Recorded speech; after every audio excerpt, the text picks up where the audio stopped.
Yes, good afternoon. This is case number A64 of 2025, the matter of Molefe versus the state. Yes, Mr. Helens? May it please your Lordship, I appear on behalf of the appellant, together with my learned friend Mr. Darby Jabir, instructed by Kgosi Attorneys Incorporated. Yes, thank you. As the court pleases, my Lord, Elise Leroux from the Director of Public Prosecutions on behalf of the respondent, being the state. Thank you, Mrs. Leroux. Yes, before commencing with these proceedings, the bail appeal, just to confirm that, as discussed briefly with counsel in court, the appellant will be limited, if necessary, to 45 minutes. Thereafter, the state, the respondent, will likewise have the same period in which to address the court, and if necessary, then another, that should leave us with half an hour or 30 minutes for the appellant to reply. Yes, Mr. Helens. Thank you, my Lord. My Lord, to start off with, if I could briefly refer you to really the test that you have to apply. And I'm referring to the well-known book on bail by John van der Berg. It's the second edition, page 173. And just briefly, it is submitted, however, that the view which once prevailed to the effect that a bail appeal should fail unless it was shown that the lower court had acted unreasonably or had failed to apply its mind to the application is no longer valid. It is submitted the accused has an unfettered right of appeal in its full sense, and that the High Court has an overriding discretion whereby it is free to substitute its views for those of the lower court.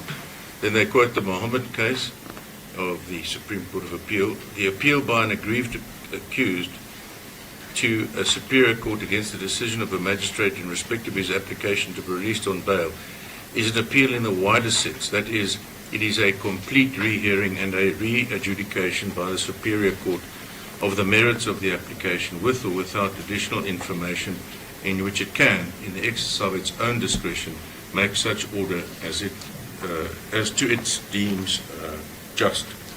Now, Lord, oddly enough, if I might be permitted to refer to the state's heads of argument, the state's heads of argument indicate that they take the view that only if the court finds that the lower court was wrong, i.e. misdirected itself, that your Lordship can interfere. We say the balance of the wisdom is, as per the Mohammed case, namely you have a wide discretion. But the real point I'm making in referring to the state's heads, which are extremely brief, is that the state then, taking the attitude that you have to find an error on the part of the magistrate before you can interfere, which we say is wrong, then don't defend the magistrate's judgment at all. We have detailed grounds of appeal, which are in the notice of appeal, at page, your Lordship would know where it is, but it's at page 0061. The magistrate gives no further reasons, no additional reasons. So in the face of, let me call it, trenchant criticism of his finding, he says, I've got nothing to add. And we point out sharply, respectfully of course, but sharply, the various errors he makes. The point I try to make is that the state just say, no, this man mustn't get bail. But they don't defend the judgment of the magistrate. They don't deal with the grounds of appeal.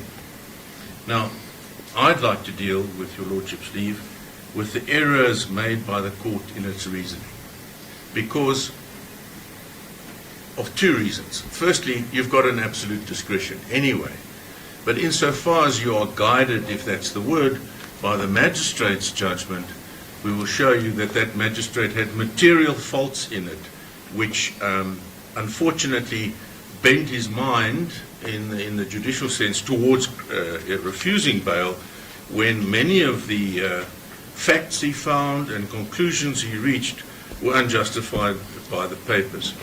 So the point I make is then twofold. Number one, you've got an absolute discretion. Number two, to the extent that you're guided by the magistrate's reasoning, it was wrong. And thirdly, the state doesn't appear, and importantly, doesn't appear to defend the magistrate's reasoning. It just says, no, serious case, you've read it, it's very short, and bail should be refused. Now let me, because that's the heart of the case, the balance of the heads of argument deal with the test of the test for bail, the constitutional right to freedom of movement, etc., and the various approaches by the law, which I'll come to at the end. But let's go to the heart, and it's in paragraph 60 of our heads, page 00821. We set out that we go to page 62, paragraph 62, we set out the first ground of appeal. But before I go there, with your leave, one overriding fact which the magistrate substantially ignores, and which is fundamental and foundational to why the magistrate was wrong, is that it's common cause that the appellant was arrested on a charge of murder, refused bail in the Vereniging Regional Court, granted bail on appeal by His Lordship Mr. Acting Judge President Ledwaba, he finding that there were exceptional circumstances warranting the release of the accused on bail. The magistrate takes the attitude, yeah, that's a different case, it's not binding on me. Of course it's not binding on him in the judicial precedent sense of the word, but it should have been highly persuasive, because only 3 weeks later is the same accused arrested, okay, this time on 3 further counts of murder. But he had abided by his bail conditions. He was arrested at home, in his home in Sandhurst, Tanton. He had not done anything to indicate that he was a flight risk, would bring the bail system into disrepute, to interfere with state witnesses. Nothing that could disqualify him for bail took place or was done by him. And yet 3 weeks later he's arrested and he's denied bail by the court in Alexandra. We say that's an overridingly important factor which the magistrate to a large extent ignored, and which your lordship will take into account, I emphasize, not bound by Judge Ledwaba's finding, but we submit guided by that finding. Now what's the difference between then and now? The difference between then and now is there 3 further charges of murder, premeditated murder. And what's the sentence for premeditated murder? Life imprisonment. What has the accused done facing life imprisonment, released on bail? He lived at home, didn't interfere with anyone, didn't try to run away, did nothing to bring the bail system into disrepute. The offences, the killings, the murders took place some time ago, and he's just remained at home since his release on bail, and prior to being arrested on the first count, where if Judge Ledwaba is correct, and he was correct within the facts of that case,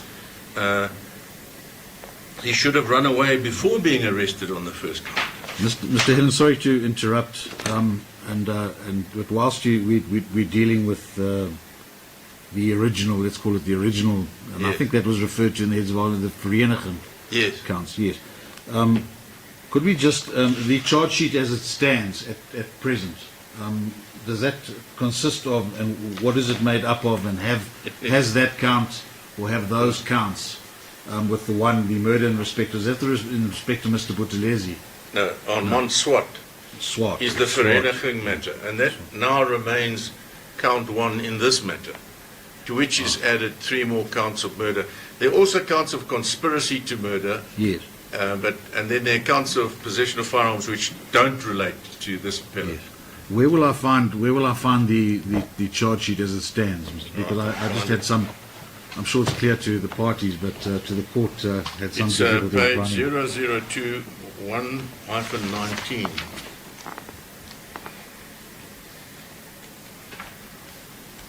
Hmm? 002-119. Is that?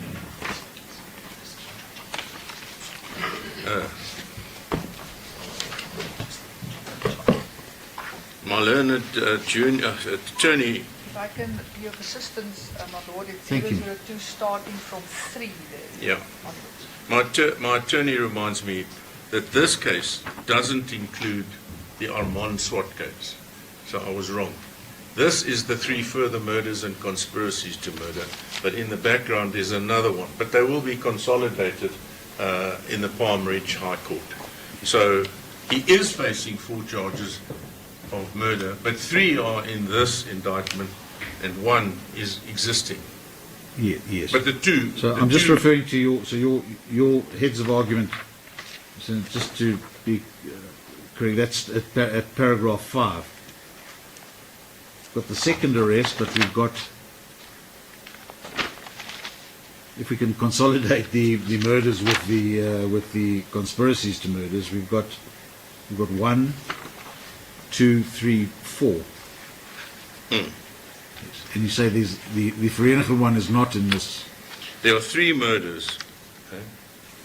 There are 3 murders in this one. The Vereniging one is a separate indictment, which is the judgment of Judge Ledwaba emanating in the Yes. Vereniging Court. But why I said there were 4 is that it's intended these indictments be consolidated into one charge. Yes, yes. But I've still got one. I've still got one too many.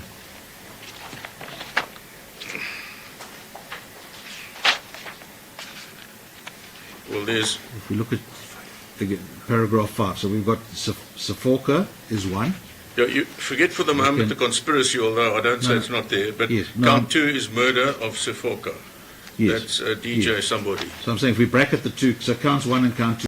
So Yes. if we just look at the names of the deceased, so we've got Yes. Sefoka's 1, And then Mthwena's 2, 3 and 4. Mayeza's 1. 3, and Butelezi's 4.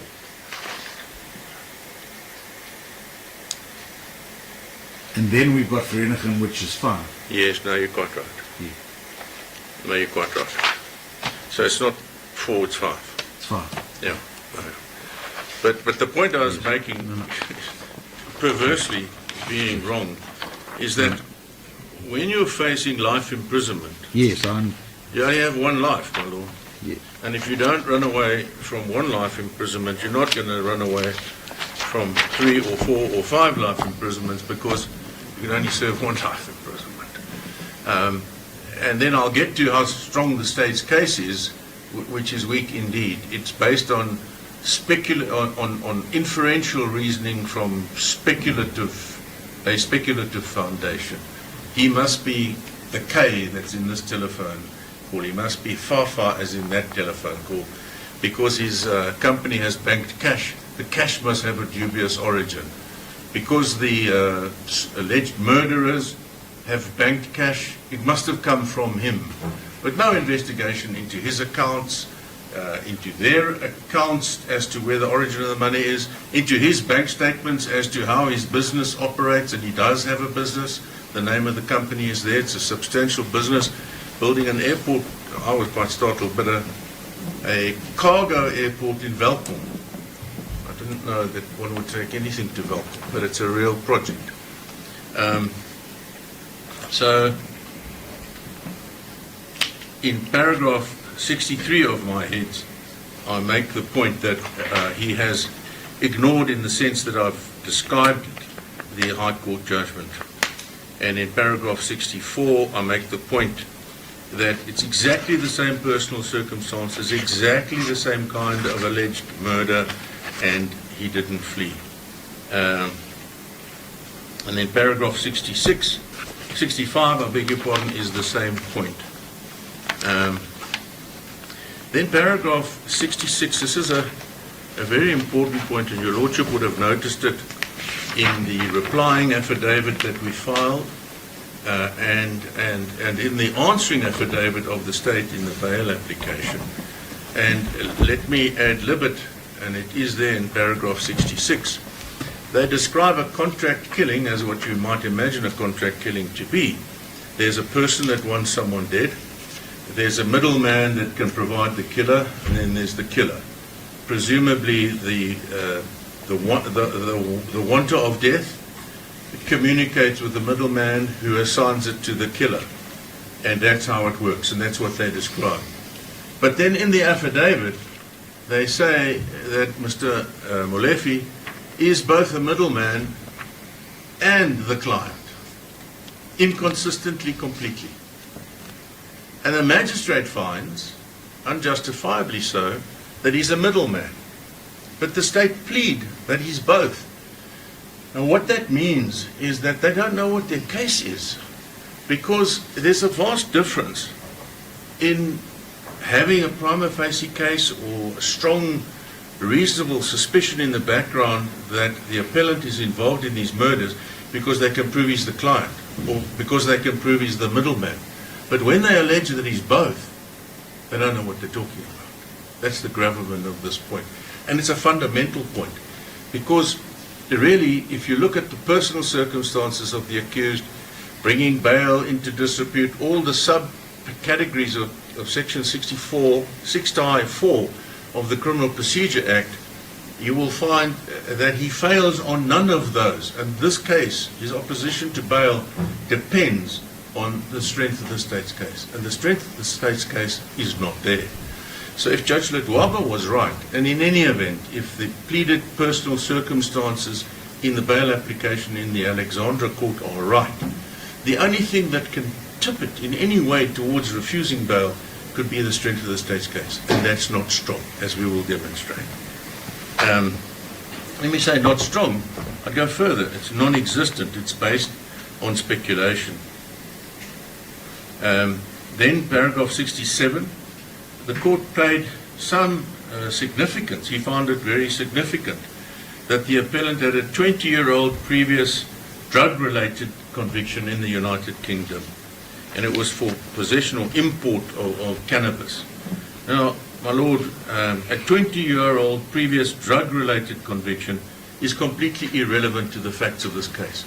There's these murmurings in the background that this has got something to do with drugs, this case. But there's no case made out that it has to do with drugs. And in any event, a 20-year-old conviction in a foreign jurisdiction is completely irrelevant, and yet the magistrate took it into account. Paragraph 66. The court below found that the appellant had a fraud conviction relating to his stay in the United Kingdom. That is completely incorrect. He had a conviction for the importation of cannabis. Now, on that ground alone, and not firearms.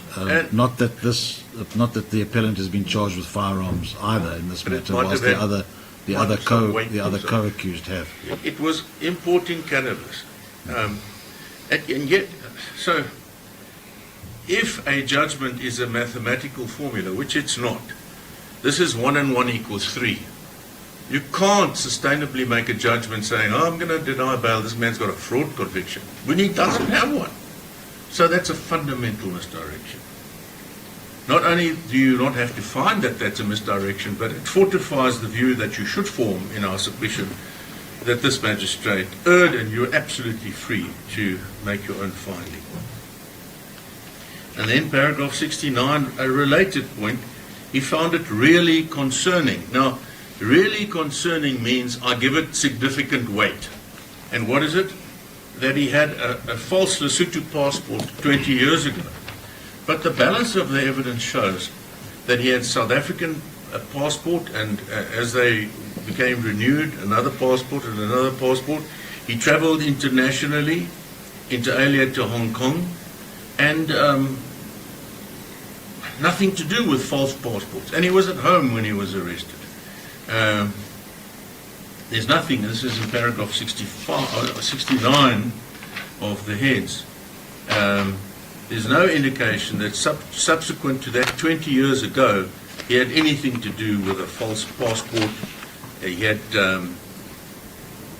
the issue of a false passport, as we submit there, could only be relevant if the appellant had shown a proclivity to evade justice at all, which might then have needed the use of a passport. He hasn't attempted to evade justice, and as I say, he was at home. Then paragraph 77. The court below found, and should not have found, that the appellant was a member of a so-called syndicate. There was no evidence, I call it insufficient evidence, but in fact no evidence whatsoever that indicated that he was a member of a syndicate. It's just not there. Then, the point I've already made, 71, I won't make it again.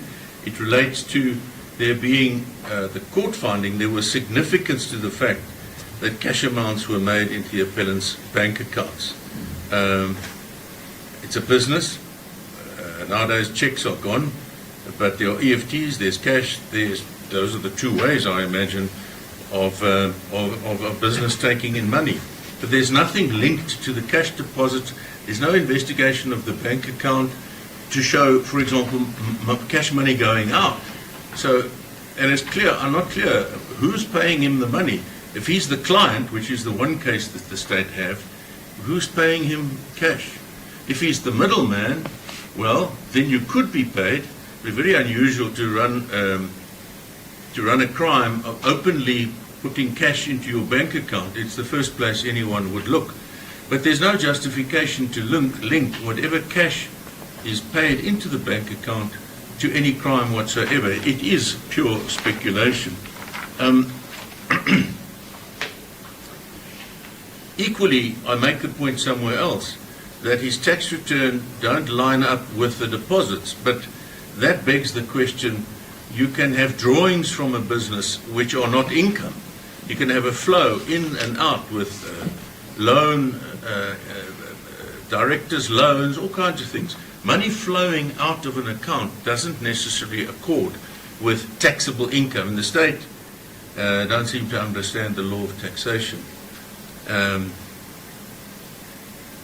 Then paragraph 72, the court should have been more inclined to find that it's highly unlikely that someone operating illegally and receiving cash payments for such illegal activities would make cash deposits into the bank account. It's just not what criminals do.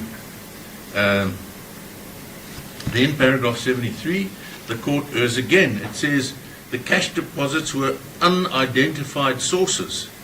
But there was no investigation as to where the cash deposits came from. The facts show that there were cash deposits into the bank account. That's it. No basis to categorize that as unidentified sources.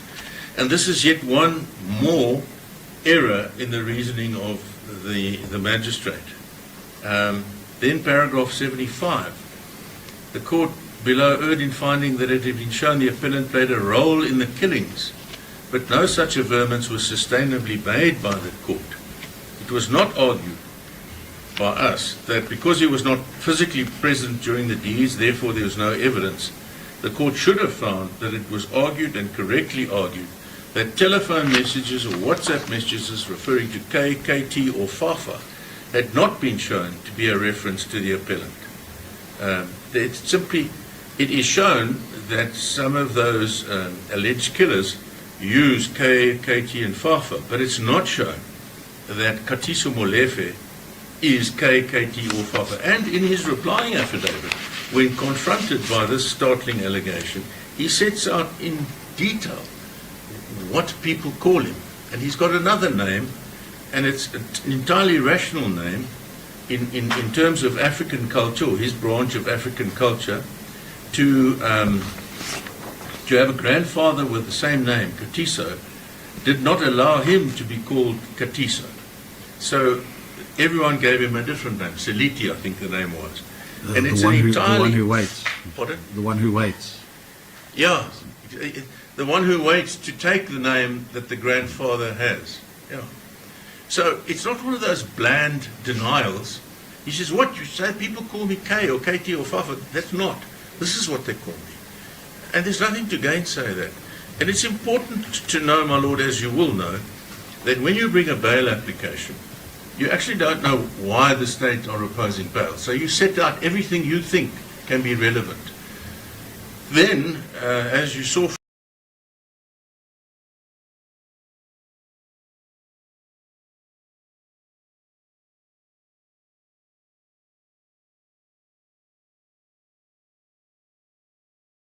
think I've made.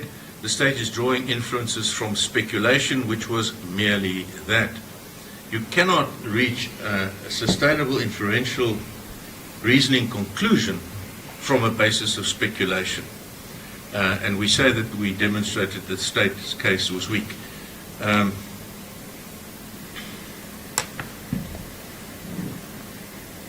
Then paragraph 78, the magistrate says, it was quite apparent that the gunmen were awaiting payment from the applicant for the hits performed. There is no such sustainable evidence that he had engaged anyone, that he was engaged, that they were engaged by him to perform hits. It should be clear that if the state possessed any convincing and conclusive evidence, they would have produced same and not relied on speculation. Indeed, gone into the witness box, that cauldron of the test of truth, at least on this prima facie basis, to say, well, investigating officer, what do you indeed have? Then he finds, so does the magistrate, and so should you not find, that it is significant that the phones of accused 1 and 2, these are the alleged hitmen, were picked up at a cell phone tower near the appellant's house on a day in November. But we show that the appellant lives in Sandhurst. I wish I lived there. It's an exclusive suburb right next to Sandton. There must be thousands, hundreds of thousands of people whose phones pass through that area. There's nothing specific to his house, and there's something very unspecific to Sandton. And yet it's a straw which the drowning man of the state clutches in order to save itself.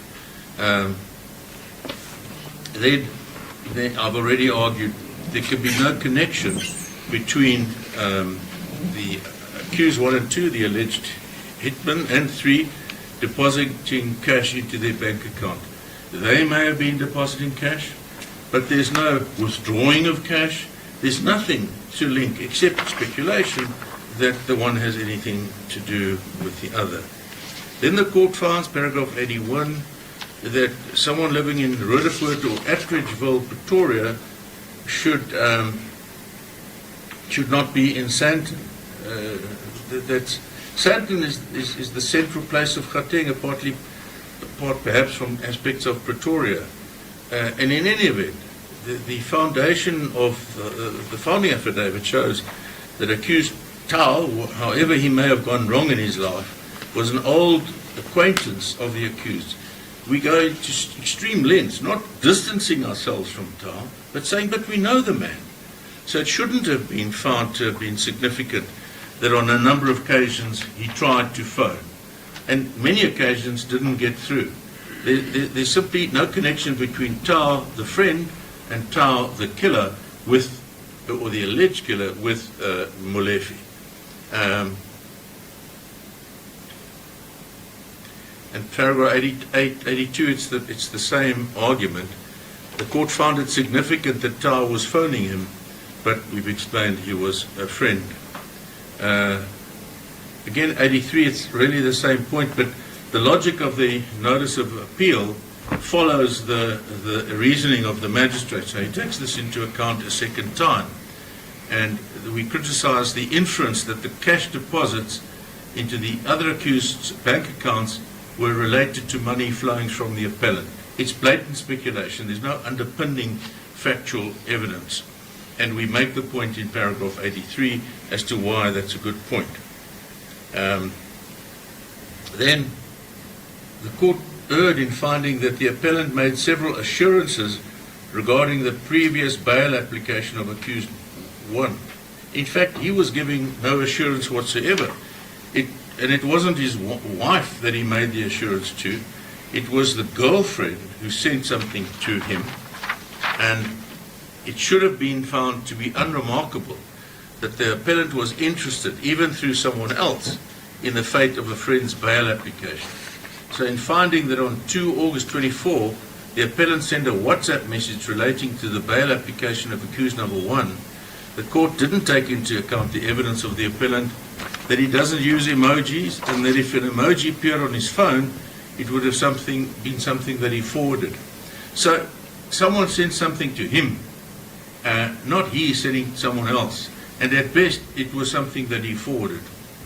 And then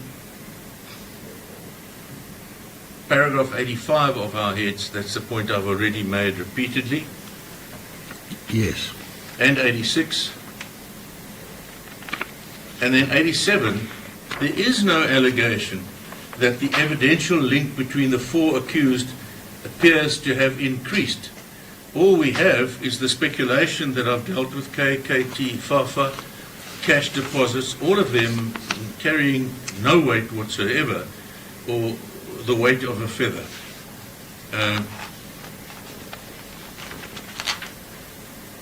At 88 is a point I've already made.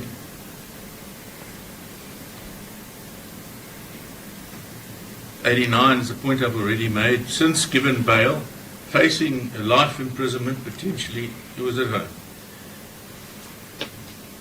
Then paragraph 89, your Lordship will see in the authorities that we've quoted. Firstly, the High Court found exceptional circumstances exist, and we must acknowledge Section 6011 requires the accused in these circumstances where he's facing premeditated murder to establish exceptional circumstances. But the balance of the law is that you don't have to be exceptional, but if to an exceptional degree, a very good high degree, you establish the ordinary test for bail.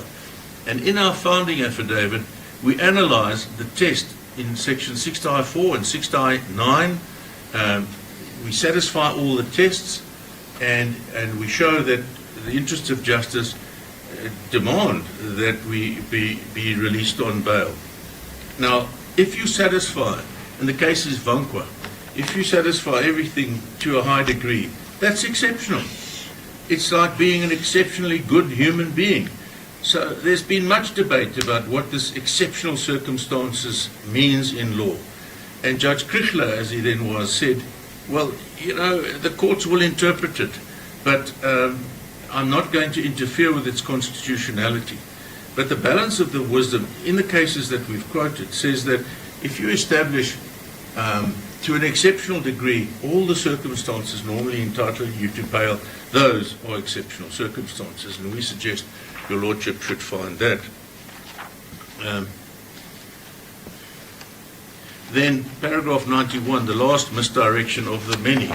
The court below should not have found, as there was no evidence before the court to this effect, that the appellant had a circle of influence and capabilities. There was not an iota of evidence to that effect, not even speculation to that effect.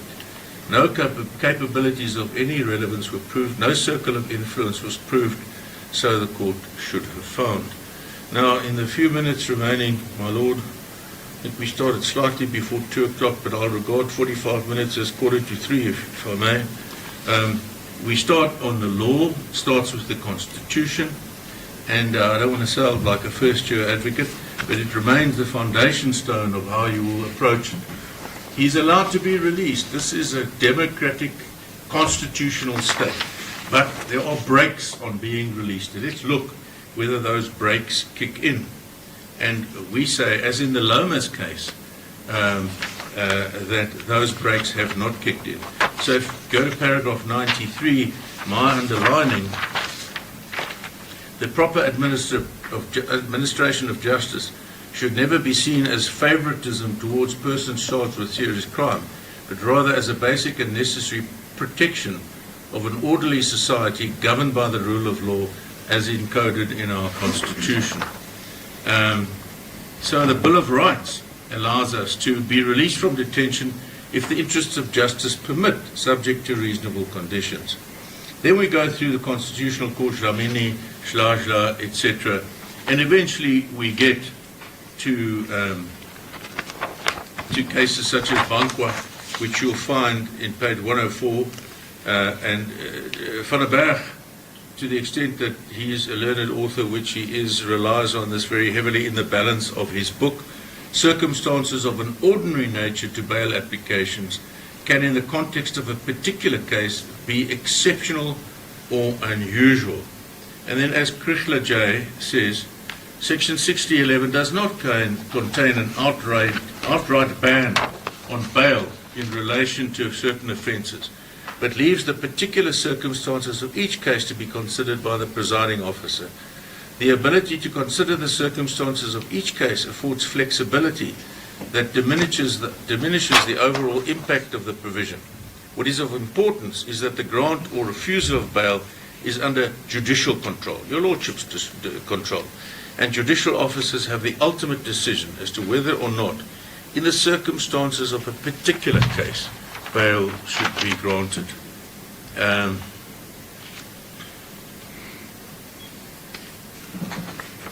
And then in the Siwela case, page 106, the point that we underline, I do not believe that it could have been the intention of the legislature when it enacted Section 6011 to legitimize the at-random incarceration of persons who are suspected of having committed Schedule 6 offences, who after all must be regarded as innocent until proven guilty. And then further in 107,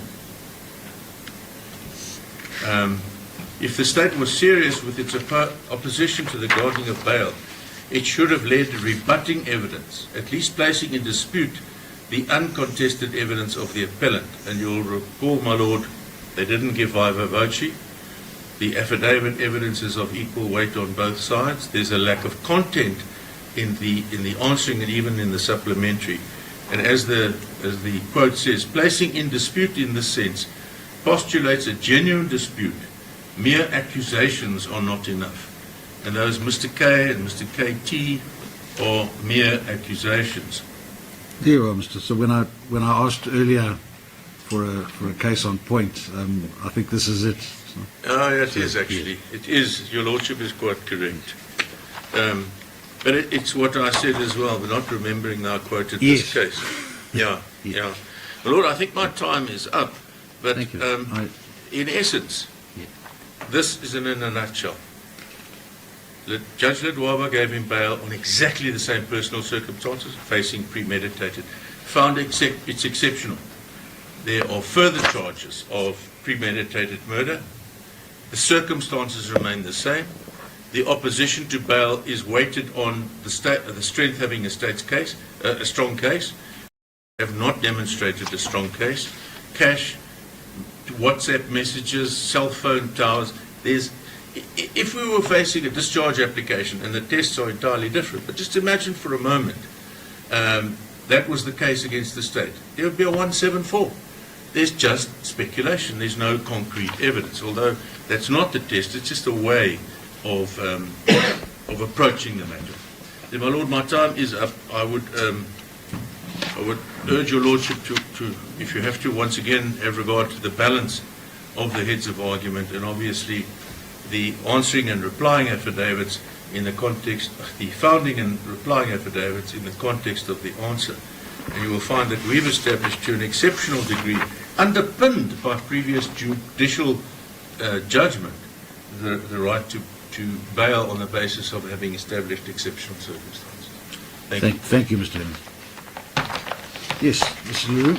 Thank you, my Lord. My Lord, let me start off by stating that as we relied previously on Matibula, the case is included in the bundle, as your Lordship knows, that it is not now to establish exactly what is the strength of the state's case. It is but one of the factors that this court needs to take into account. And as in Matibula, clearly where the judge indicated that even if a case seems to be frail at bail stage, that should not be the overriding factor. I want to include here, my Lord, a decision which I did not include in my head. I actually just in my preparation came across this decision, and that is the state, Isaacs versus the state, and that is a matter that deal with circumstantial evidence. My Lord, I'm going to hand it up, and I've got a copy here for my learned friends also. And this is actually one paragraph that I want to refer the court to. Thank you. If I may, Your Lordship, if Your Lordship can go to page 18, paragraph 61. where the court there deals with how circumstantial evidence should be evaluated. And the last sentence there that reads as follows: the state must satisfy the court not that each separate item of evidence is inconsistent with the innocence of the accused, but only that the evidence taken as a whole is beyond a reasonable doubt inconsistent with such innocence. Now, my lord, my learned friend went to great lengths to evaluate the circumstantial evidence that the state has against the appellant in isolation with each little fact. But I would like to propose to this court that if one has a look at the picture that the state tried to paint, specifically in the answering affidavit and the later supplementary affidavit, the picture that emerges is more than just the single bits of evidence. And it is so that the state has been criticized for apparently not being consistent in its description of the appellant's role in these killings. The fact is, and I concede that in the circumstances it may have been an unfortunate choice of words to also refer to him as a middleman. But the fact of the matter is, the point that the state made in its paragraph 9.3, and I'm going to get my hand on it just now, if I can just refer the court to the answering affidavit, which starts at 004, baseline 63, and I'm going to just refer to that specific paragraph. Starts at 00463, my lord. The answering affidavit.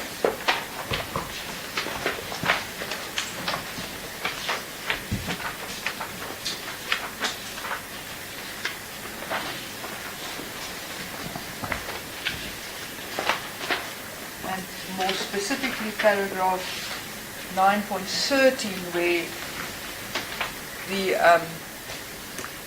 term of middleman is used, for which we've been heavily criticized. Page 00471. Yes. The gist of paragraph 19.30 that the state wanted to drive home here is that the person that is not on the scene, that's not the gunman, that person is in the background and never on the scene. And the evidence against the appellant should be evaluated in that context. You will never find in any of these cases an indication that there's DNA or that there's ballistics that link the appellant. It is because of his exact role as the person that orders the hit. He gets someone else to do the dirty work. So the court will also, as the court worked through the transcript and the various affidavits, will notice that the case against the gunman is much stronger. It's much stronger. So the state relies then on cell phone communication, which then paints a specific picture. My lord, and I would still submit that the case for the state, that the accused is indeed Paffa, is at this stage the strong point that the state makes. So on that point, and I recall, you'll bear with me, obviously I've had a fair amount of reading to do at a very late stage, but there is a reference in the affidavit, and I'm not sure whether it's the reply or potentially the supplementary. There's a reference to that specifically to say, well, this is why, and there's the name, Paffa. What documentary evidence, is there documentary evidence to support that? Yes, my lord. If your lordship will go to the supplementary affidavit, which is Exhibit D, and it starts at 004187, and I'll take the court to that portion now.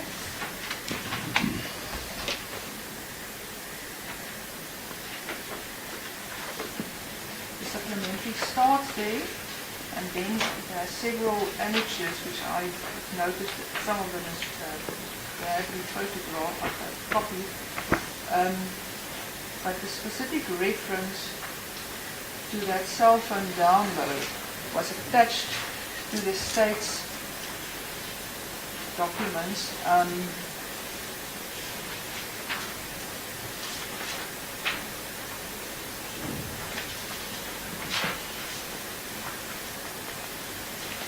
My Lord, I'm referring to HM9, to the document, to the supplementary. And I will get my hand on it right now. Thank you.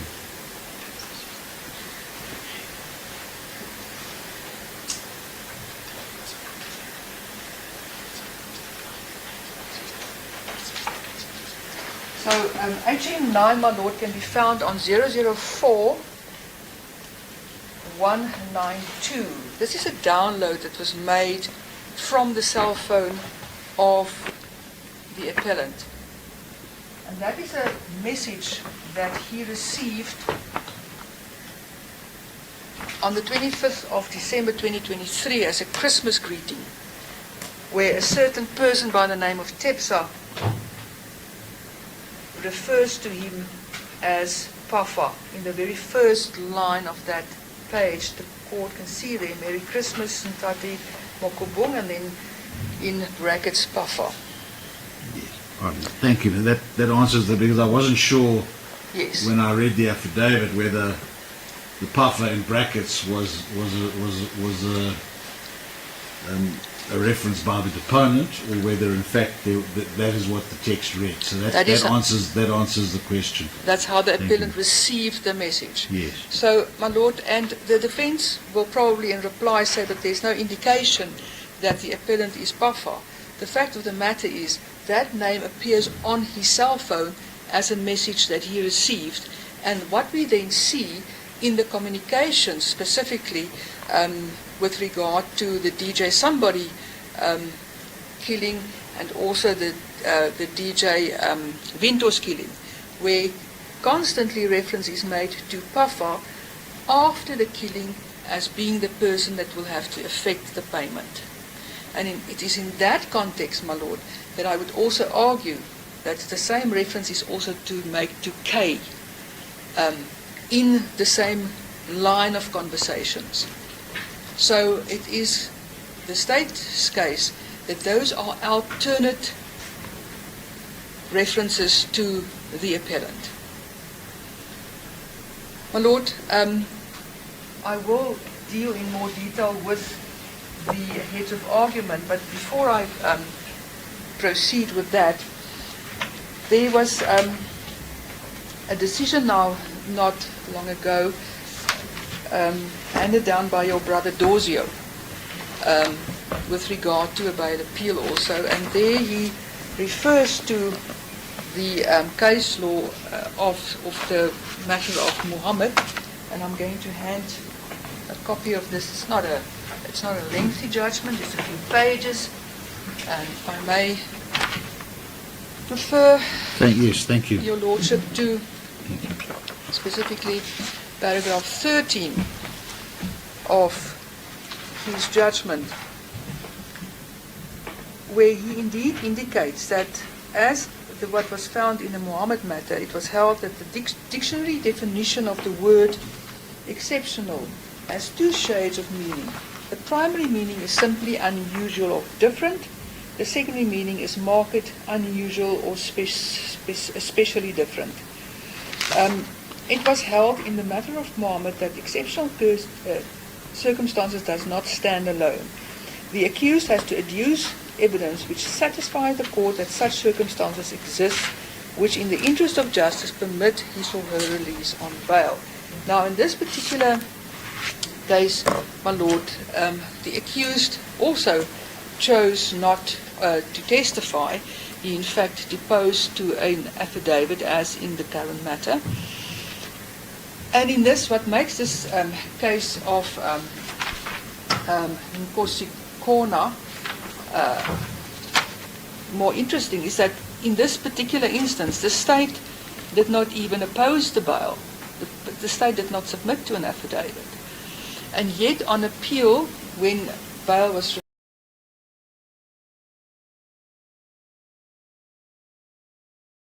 and I think the magistrate termed it correctly when he says frantic. Literally, seconds after the shooting of the late DJ Sumbody, there was an attempt by accused number 1 to contact accused number 4, the appellant, no less than 8 times over that few hours between 12 o'clock and more or less 5 o'clock.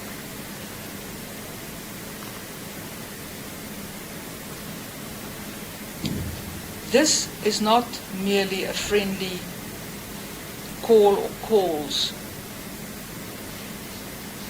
to your friend. I agree with the magistrate's finding, where he says it was a frantic attempt to contact accused number 4. And then what we see after that are the WhatsApp conversations that follow about the payment, and that they're waiting for the payment to come through, and when is he going to coming to see us. So, my Lord, on a circumspect of facts, I would still argue that the strongest point that the state can make here is the seriousness of the crime, the crimes that were committed. And based on that, I would submit that the appellant did not discharge the burden of proof that rests on him to prove that there's exceptional circumstances. I would still, my Lord, point out that the circumstances under which the bail was granted and eventually the appeal succeeded was much different.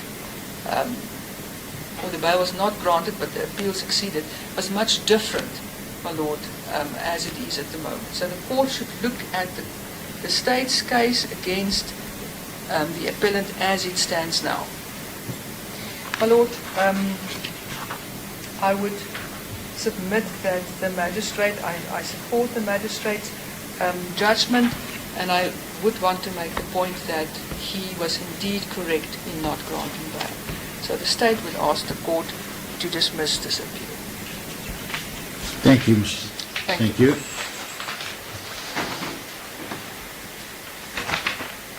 Yes, Mr. My Lord, I make the point with no sarcasm whatsoever. The National Prosecuting Authority, the police, and the prosecutors speak the English language. And I read to you from them expressing themselves with clarity in the English language. Paragraph 8.3, page 00467. Sorry, 8.3 at? 8.3 at 00467. They say, firstly, you get the gunman, and they describe what a gunman is. Secondly, there is the so-called middleman. That is the contact between the client and the shooters. This is the person who also facilitates the payment between the client and the gunman. There doesn't always have to be a middleman. Sometimes the client may have direct access to the gunmen, as is the case in this matter, and there is no need for the services of a middleman. So he's the client. This is not an apology, my learned friend, as to the incorrect use of the English language. Then go to 913. And Lord, this goes to what is the case against the accused, the appellant, if it's not speculation. Go to 913. In the same investigating officer's mouth, typically the middleman, in this case the applicant, remains in the background. And in none of the cases were ever near the crime scene during the commission of the crime. So, my Lord, if you need any demonstration that the state do not know what their case is, that the state are speculating on the basis of nicknames and phone calls and cash deposits, there it is. I could sit down right now, my Lord, and be conscious of the fact that I've made the point. The state do not know what their case is. He's the client and he's the middleman in the same case. Now, my learned friend says, with reference to the case of Isaacs, the state must satisfy the court not that each separate item of evidence is inconsistent with the innocence of the accused, but only that the evidence taken as a whole is beyond a reasonable doubt inconsistent with such innocence. That's correct. You could have one circumstantial fact which carries no weight, another one which carries little weight as well, and another one and another one. But when you take them all together, they can weigh. But they don't have anything that weighs anything in each step of this reasoning. Are we still okay? Okay. We still have time. And so there isn't an accumulation of inexplicable inconsistencies. Your Lordship might want to take a note at paragraph 916, 00471. Accused 2 and 3, accused talking to 3 refers to K. Sorry, Mr. I was making an earlier note. Sorry, could I have that reference again? 916, 00471. Accused talking to 2, talking to 3 refers to K. Yes, Then, sorry, it's on the same page, yes. Then 917, 00471. Yes. 1 and 2 refer to Fafa. Yes. Then HM2, 00489. There's a reference to K and not to Fafa. 00489, 1 to 2 refers to Fafa. 004 122, it's HM6, no reference to K or Fafa. 004 123, no reference to K or Fafa. HM8, 004 124, a reference to KT. HM9, 004 127, this is not a chat with Katiso Molefe. My Lord, the fact that Fafa is a name or some description of something or other is not clear. Who says, have you spoken to Michael, brackets, Playboy? No one does that. Have you spoken to Michael? Or have you spoken to Playboy? You don't put a name in brackets. I don't know what it means, and the state haven't described what it means. They certainly haven't shown that because of its existence in one cell phone communication, that Mr. Molefe is everything that they speculate him to be. So there's no indication that he is Fafa. And then, with regard to the other case of Nkosana, the state referred to paragraph 13 thereof.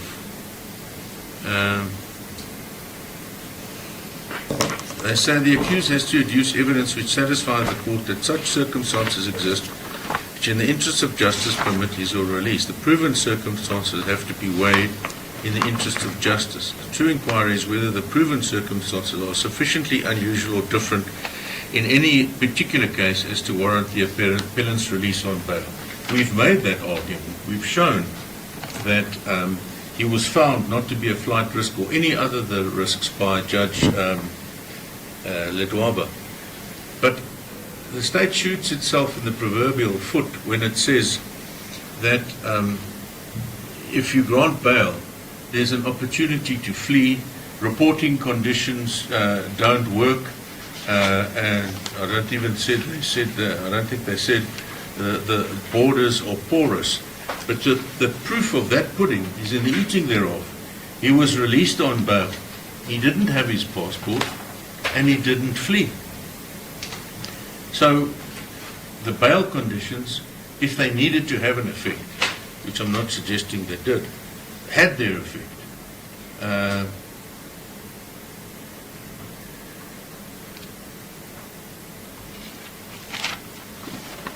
The fact that the accused in December was about to go overseas doesn't mean that he was trying to flee. It means he was going to go overseas. And then when he was arrested, he didn't go overseas. And then when he was released on bail, he never fled. It's not a crime to travel as a businessman or as an individual. Mr. Hiddens, how did he intend to go overseas without his passport? No, this is before he was arrested. This is before. So on the 6th of December, the averment is he was going to go to Hong So is this Kong. before the first arrest? Before the first arrest. Ah. So they came and they said, you're about to go to Hong Kong. Yes, I'm going to Hong Kong on business or holiday. Oh, well, we're arresting you. Oh, I suppose that puts it into my trip to Hong Kong. And that was that. Yes. Sorry, I had it in the wrong Yeah. context. And I don't make the point lightly that the state call it Hong Kong. So they don't know anything about the world. We've already dealt with. Now, in the Lomas case, the point was not that Mr. Lomas was sick. He suffered terrible ailments, and he was in solitary confinement. He couldn't handle it at all. But the judge said, right, I've got all of these factors which would want him to be released on bail so he can be taken care of properly. But I don't so much take that into account as the fact that the overriding principle is incarceration without bail is not punishment pre-conviction. He's going to be convicted. He's probably going to get 15 years, but I'm not punishing him now. He'll be punished then. That's the principle. Not Lomas's case is different from this one. Yeah, Mr. Lomas was very sick. The principle is what we convey.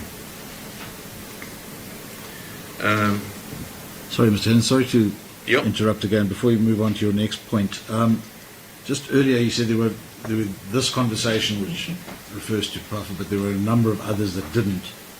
And that is in your heads, isn't it? Yes. Where will I'll find those references? Sorry, you did give them to me, but rather quickly. Sorry. So, no, it's fine. I just want to know, are they in the heads of argument? I don't think they're in the heads, but I have a very legible note from my attorney that's got all of that. It looks a bit scrappy, but it's got all the information. No. If Mr. Lurie has no objections, that'll just save me from writing.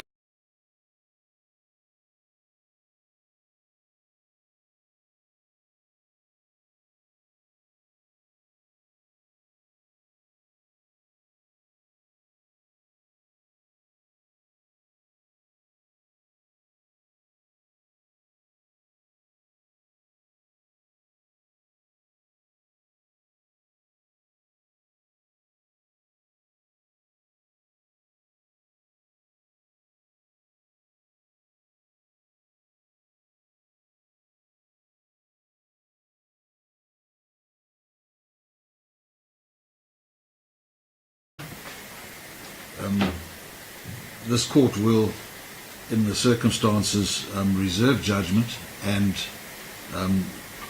will attempt, bearing in mind that bail, or the question of bail, is always an inherently urgent one, whatever the court may ultimately find, will endeavour to give judgment in this matter as soon as possible. In that regard, this court has been rostered to spend 2 weeks at the beginning of term in the income tax court, but nevertheless, as I've already said, all efforts will be made to hand down this judgment as soon as possible. In the premises, and for the purposes of today, this court makes the following order. 1, the matter is postponed sine die. 2, judgment is reserved. As I already indicated, the parties will be advised as to when that judgment and how that judgment will be handed down. Thank you. As the court pleases. Thank you. As the court pleases. The court will rise.